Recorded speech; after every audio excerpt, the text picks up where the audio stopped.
जय माता दी दोस्तों, शिव शक्ति यूट्यूब चैनल पर आप लोगों का बहुत बहुत स्वागत है। सबसे पहले मैं माता रानी से विनती करती हूँ, प्रार्थना करती हूँ कि आप लोग सभी सुखहाल होंगे, खुश में होंगे और माता रानी की कृपा हर किसी के घर में होगी। और जो भी मेरे यूट्यूबर्स या मेरे जो भी चाहने वाले मेरे मित्रगण हैं, सब पर माता रानी की छाया रहे, सब पर माता रानी का आशीर्वाद रहे। तो दोस्तों, आज मैं जिस टॉपिक के बारे में बात करने जा रही हूँ वो टॉपिक भक्तों के लिए और सामान्य इंसानों के लिए बहुत मायने रखता है, बहुत यूज़फुल है। तो आज हम बात करने जा रहे हैं धुनी कि धुनी आखिर होती क्या है, भगत धुनी क्यों लगाते हैं, धुनी कब लगानी चाहिए और धुनी में किस किस चीज़ का प्रयोग होता है। तो दोस्तों, आज हम इसी के बारे में बात करेंगे। तो सबसे पहले दोस्तों, अगर आप लोगों ने मेरे चैनल को अभी तक सब्सक्राइब नहीं किया है तो प्लीज़ मेरे चैनल को लाइक शेयर सब्सक्राइब करना ना भूलें और बेल आइकन को ज़रूर प्रेस करें, जिससे कि मैं कोई भी नई वीडियो डालूं उसका नोटिफिकेशन आप लोगों को सबसे पहले मिल सके। तो दोस्तों, अब हम बात करने जा रहे हैं धुनी की कि धुनी आखिर होती क्या है।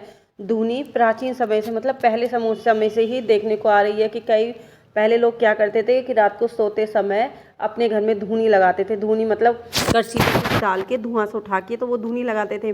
मगर ये धुनी लगाते क्यों हैं, क्यों भगत किस बारे में लगाते हैं, तो वो मैं आज आप लोगों को बताने जा रही हूँ। आपने कई बार देखा होगा आपके घर में जब किसी के पे छोटा बच्चा होता है, तो छोटा बच्चा होता है तो जच्चा बच्चा होते हैं तो रात के टाइम भी धुनी का प्रयोग किया जाता है। जब धुनी पूरे घर में धुनी लगाकर और जब वो जो करसी बच जाती है, जब धुआं खत्म हो जाता है तो उसे जच्चा के खाट के नीचे या पलंग के नीचे रख दिया जाता है। उससे क्या होता है कि जो जच्चा बच्चा है उसके पास कोई नेगेटिव पावर नहीं आ पाती है और नेगेटिव शक्ति से वो दूर रहते हैं। कई बार जो धुनी का प्रयोग कब क्या होता है, कई घरों में क्या होता है किसी पे नेगेटिव शक्ति आ जाती है, बुरी शक्ति किसी के सिर पर शीश पर खेलने लगती है, तो उस समय भी उस बंदे को धुनी दी जाती है जिससे कि वो नेगेटिव पावर उससे चली जाए या बकड़ जाए कि वो कौन है कैसे है। कई बार आप किसी भक्त या सयाने के पास भी जाते हो तो आप लोग देखते हैं कि वो आप लोगों को धुनी देते हैं।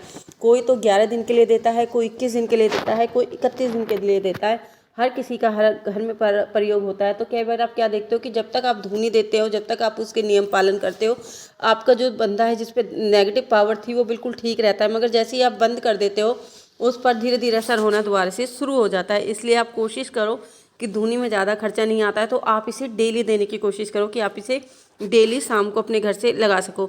अब हम बात करने वाले हैं कि धुनी किस टाइम देनी चाहिए दोस्तों।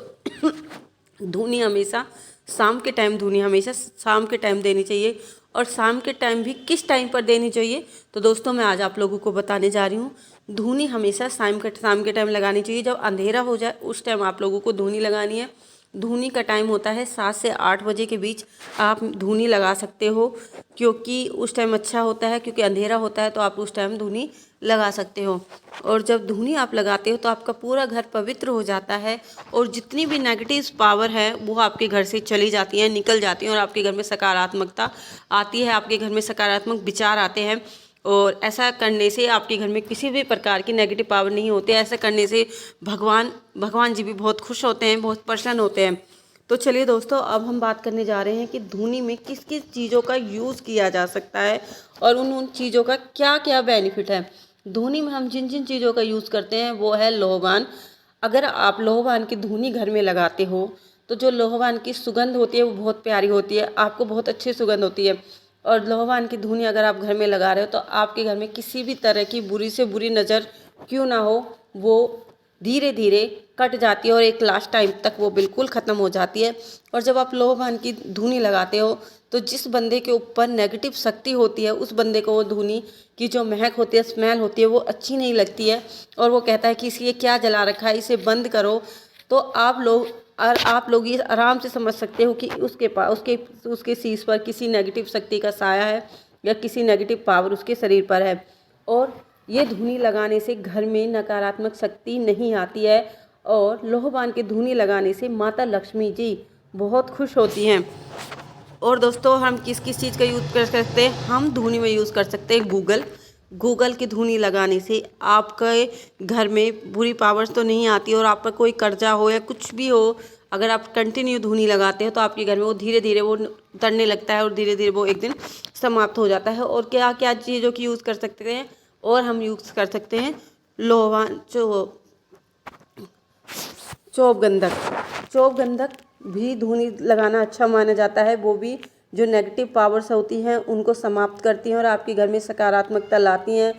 आपके घर में जो गृह कलेश हैं, जो आपस में बैर भाव हैं, जो इन बुरी शक्तियों की वजह से आपके घर में नकारात्मकता आ गई है, आप एक दूसरे से पसंद नहीं करते, एक दूसरे को लाइक नहीं करते, कई बार आपस में झगड़े होते हैं, अगर आप इनका गंधक लगा इनके वो धुनी लगाते हो तो ये बहुत अच्छे माने जाते हैं। कई बार आप लोगों ने देखा होगा कि चौक गंधक को जच्चा बच्चा के हाथ में भी बांधा जाता है, क्योंकि जब घर में जच्चा बच्चा होती हैं तो आप लोग देखते हो कि आपके जो बड़े बूढ़े होते हैं वो उनकी खाट से चौक गंधक और लोहबान उनकी खाट से भी बांध देते हैं, उनके हाथ में थोड़ी सी सफ़ेद कपड़े में या पीले कपड़े में बांध देते हैं।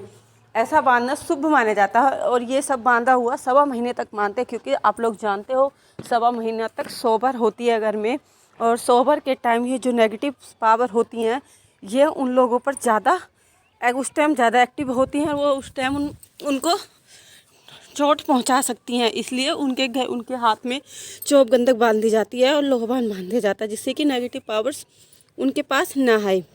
कई बार आप लोग देखते हो कि जब नई शादी होती है, नई शादी का नई शादी वाले होते हैं तो उनके हाथों में भी ये चीज़ें बांध दी जाती है, जिससे कि नेगेटिव पावर उनके पास ना आए। और धुनी में किस चीज़ का प्रयोग होता है? धुनी में जिस चीज़ का प्रयोग होता है वो है सरसों। सरसों को भी घर में धुने के रूप में जलाना शुभ माना जाता है। कपूर माता लक्ष्मी का प्रतीक माना जाता है, इसलिए धुने में कपूर का यूज़ बहुत अच्छा माना जाता है, कपूर का यूज़ किया जाता है। और किस चीज़ का प्रयोग किया जाता है? लास्ट में आता है गोबर का कंडा, जो सबसे मेन होता है। गोबर का कंडा होता है वो कहीं भी आपको इजीली मिल जाएगा। जितनी भी मैंने आपको सामग्री बताई है धुनी के लिए वो पंसारी की दुकान से इजीली मिल जाती है। ऐसा कुछ नहीं कि वो आप लोगों को नहीं मिलेगी या मिलने में दिक्कत होगी, ये आप लोगों को आसानी से पंसारी की दुकान पर मिल जाती है। जो गोबर का कंडा होता है या उपला होता है उसे अच्छी तरह जला लेते हैं। जला के उसे जिसमें बिल्कुल भी धुआं नहीं होना चाहिए। जब बिल्कुल वो रेड हो जाता है तो उसे किसी बर्तन में आपको रखना है और सारे में से थोड़ी थोड़ी सी धुनी आपको जो चीज़ मैंने बताई है, लोहबान गूगल चौक गंधक और पीली सरसों कपूर, इन सभी चीज़ों में से थोड़ी थोड़ी सी चीज़ें उसके अंदर डालनी है। और जब वो धुआं उठेगा उसको आपको पूरे घर में जिस बर्तन में आपको डाली है उसे आपको पूरे घर में फिराना है, पूरे घर में घुमाना है, जिससे कि पूरे घर की जो नेगेटिव शक्ति हैं वो पूरे घर से समाप्त हो जाए और आपका घर का शुद्धिकरण हो जाए।